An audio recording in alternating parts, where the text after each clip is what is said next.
Moi boas, son Héctor Cajaraville e nesta peza de rescate en audio, ademais de falar dun libro que me gusta de xeito especial, tamén quero facer unha modesta contribución á candidatura de Fina Casal de Rei para o Premio Astrid Lindgren do ano 2026. E dentre a amplísima traxectoria desta autora,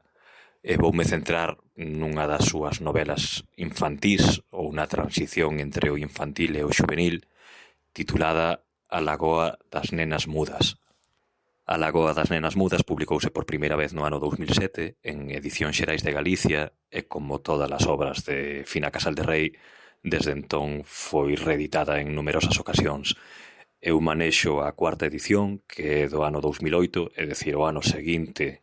da súa publicación xa ía pola cuarta edición, e desde entón non deixou de reimprimirse porque é unha novela que se recomenda nos centros de ensino ao alumnado de último tramo de primaria e incluso tamén nos primeiros cursos da secundaria aínda na actualidade. E ademais de a Fina Casal de Rei, compre mencionar tamén a autora das ilustracións, das preciosas ilustracións que acompañan o texto de Fina, que é Patricia Castelao. Esta novela, que non é moi longa, ten algo máis de 100 páxinas, contanos a historia de Amina. Amina é a súa protagonista. É unha nena nixeriana que chega a Galicia coa súa nai, que se instala aquí e que comeza a asistir á escola. Ali ten como profesores a don Ignacio, que é o seu titor, e a Sara, profesora de inglés. Son os dous únicos membros do profesorado que chegamos a coñecer ao longo da novela e que tratan de lidar con un grupo de rapaces e rapazas moi dinámicos e moi activos, aos que don Ignacio chama os artistiñas, entre os que están Severo, Casiano, Valentín, Paz, Fabián, Paulo, Flor, os xemelgos Damián e Adrián, Miguel Anxo e, sobre todo, Io, unha nena moi especial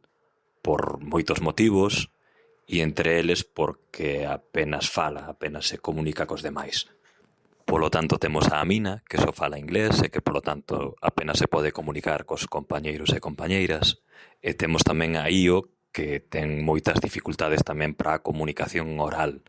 E o que parece que vai ser unha dificultade enorme para que estas dúas persoas poidan establecer unha relación, ao final resulta todo o contrario. Entre Amina e Io créase unha relación moi especial,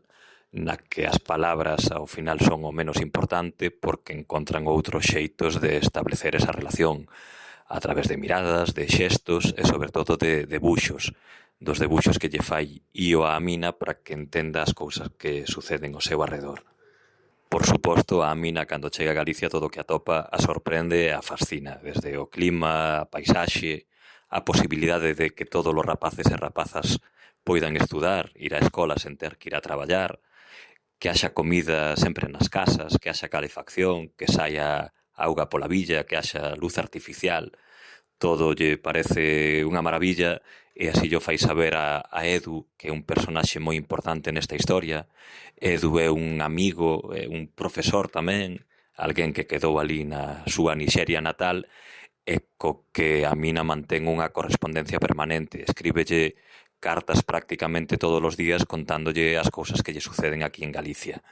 E a través das cartas que lle escribe a Edu e dos propios sucesos da escola, imos sabendo cada vez un pouquiño máis da personaxe de Amina. E así sabemos do moito que extraña a súa Nixeria natal, o que non lle impide, por outra parte, gozar da descoberta deste lugar Galicia tan distinto ao seu de procedencia,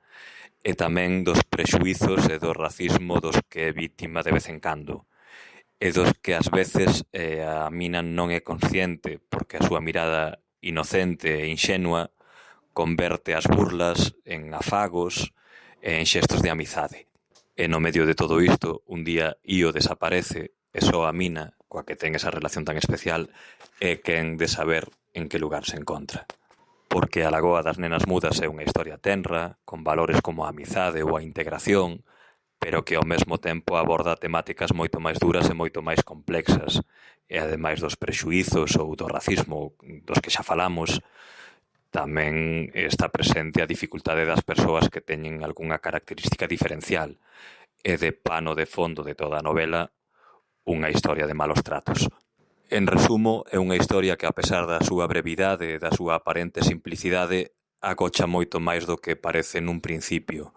e a pesar de estar escrita hai xa case 20 anos, e como adoita suceder coas obras de Fina Casal de Rei, todo o que conta está moi vixente e segue sendo moi actual nos nosos días.